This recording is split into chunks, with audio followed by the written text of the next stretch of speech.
Hi everyone, thank you for viewing us. So do us a favor, click that big red button down there that says subscribe. When you subscribe, it's totally free to you. Not only is it totally free, but you'll get a notification each Monday when we post new interviews, new insight, and new information. We hope you are enjoying what you're viewing thus far. Please tell your friends about us, tell your family members, your church members. Hey, find a stranger in the street, tell them about it too. We want to take this message to the world. Have a good day, and thank you for watching Alabaster's Box. In my office, why you laugh so much? But that's the whole thing. You don't come in to roll in your misery. We come in to find some kind of bright light where God is shining. Somewhere in your healing, let's put a spotlight.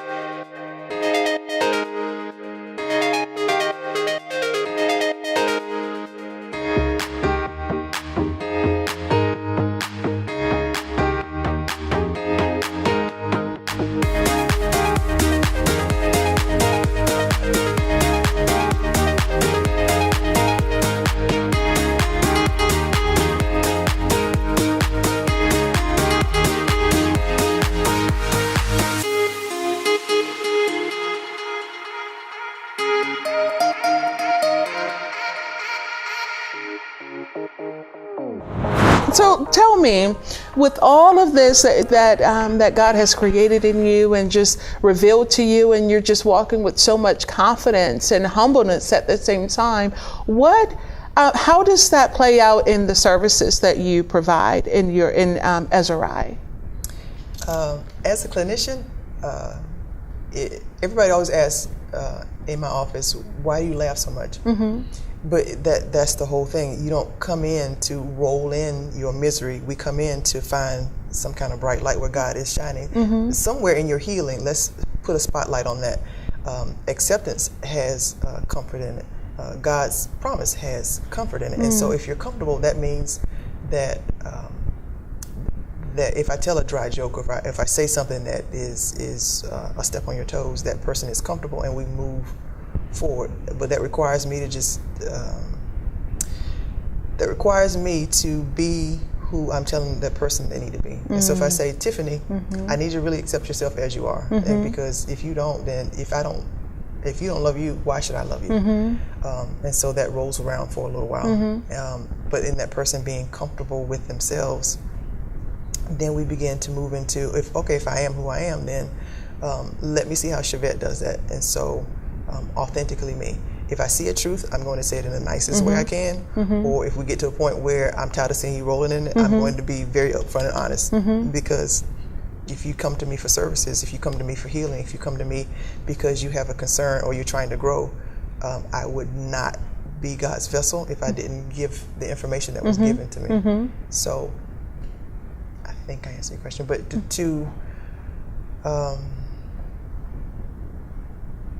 I try to be authentically me and very transparent, because I want my client to be authentically them and very transparent. Because if I model what comfort looks like, then they know what comfort looks like. If they can be who they are, and we can have moments. I've had clients who, you gonna say it that way? Yeah. Yeah, I am.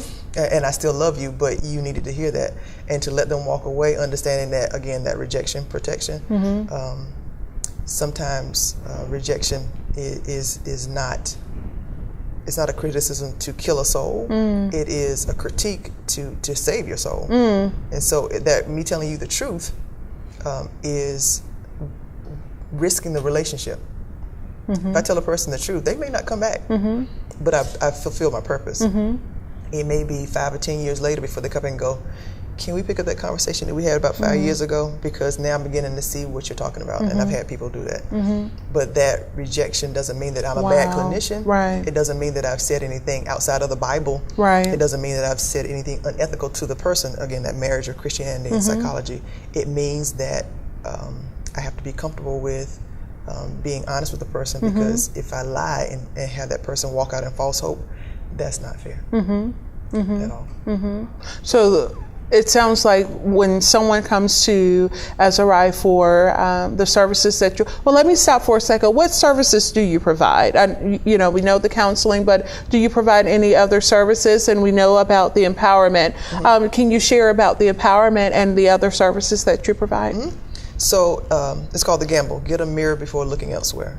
So every first and third Thursday, we go live on Facebook, on Esiri's website, and we talk about women's issues. So let me backtrack. Esiri is a nonprofit that I started for women's mental health because we help everybody except ourselves. And so that one place where you can come and let your hair down, take your wig off, put your shoes off, just be who you are, cry and boo-hoo, ask, cry, ask God, challenge yourself. Wherever it is that you need to be the woman that God calls you to be, that's what Esiri is.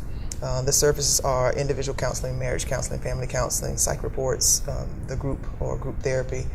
Anything that's basically mental health or mental healing is Esiri's foundation.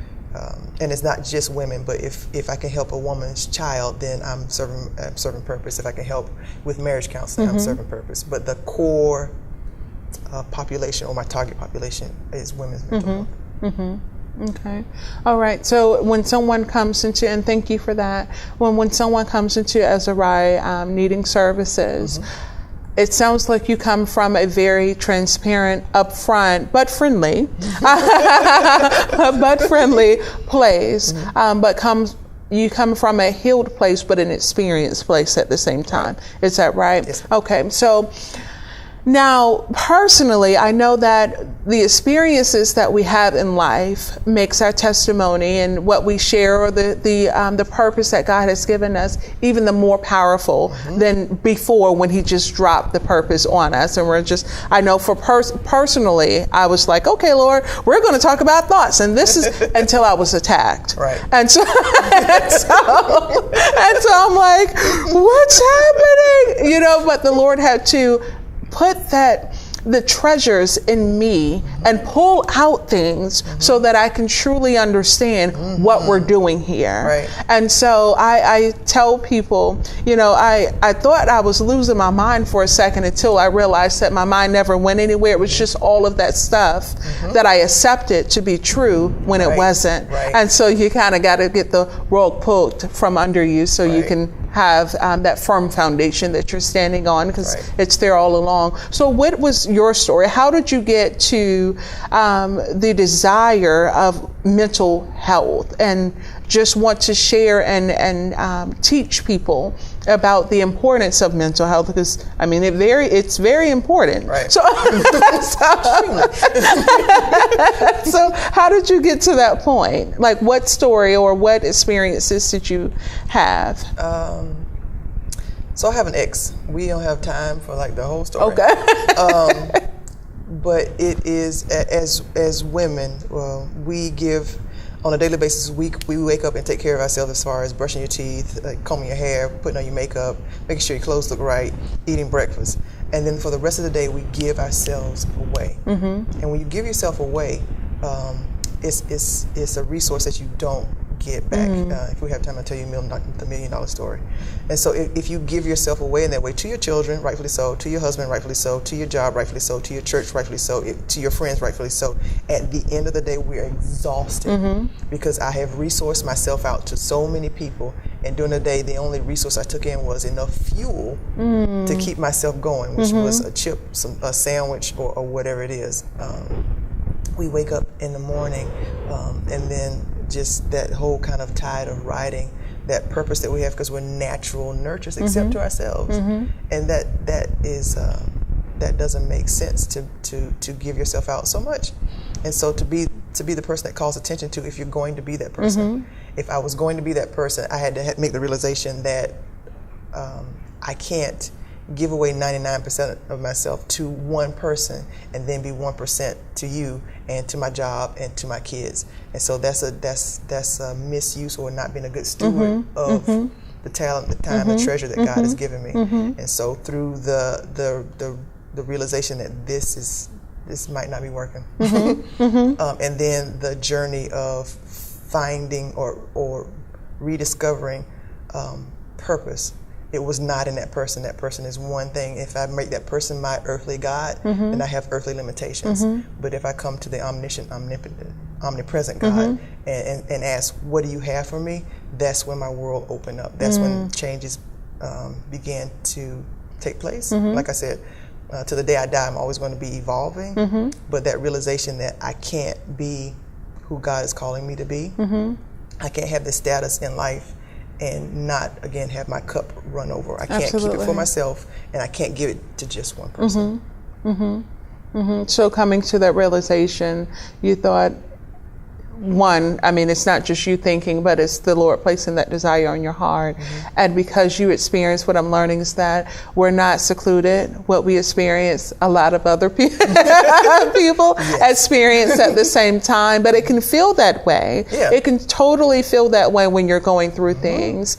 And so even with the subject of mental health, I know that's like a subject.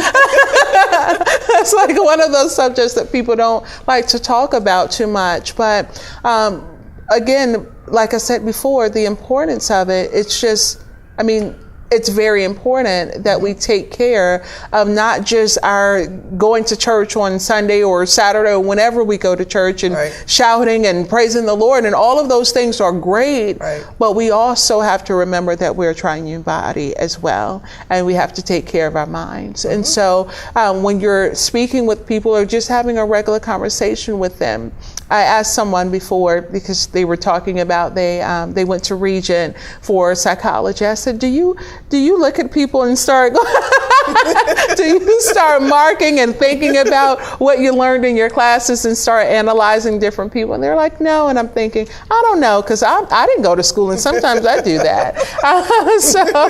So do you find it easy just to have a conversation with people and not analyze them, but just kind of see where they can probably use your help? So with giftings, there's some things that you just can't turn off. And so if I'm talking to a person, they can either tap into the psychologist in me, or they can tap into the Christian in me. But at that point, I'm not going to turn on and go, okay, well let's talk about this while we're in Food Lion near the cucumbers. Near the cucumbers. It is if a person has a question or a conversation, or if I just have something that falls into my spirit and I say it, then again, I've served my purpose without identifying who I am, without giving Bible. And sometimes that's just really all it is. And you don't have to, just because it comes to you, doesn't mean you have to use it. It's like if you get your paycheck, you ain't got to automatically go out and spend it all. Some of it you save because you're going to need it for that person who really, really needs it. That some say, well, you can heal it through your thoughts. Others say that you can, you need medicine for it. What is your take on that? Ooh, okay. Do you have time? All in a nutshell. Hi, everyone. Thank you for viewing us. So do us a favor, click that big red button down there that says subscribe. When you subscribe, it's totally free to you. Not only is it totally free, but you'll get a notification each Monday when we post new interviews, new insight, and new information. We hope you are enjoying what you're viewing thus far. Please tell your friends about us, tell your family members, your church members. Hey, find a stranger in the street, tell them about it too. We want to take this message to the world.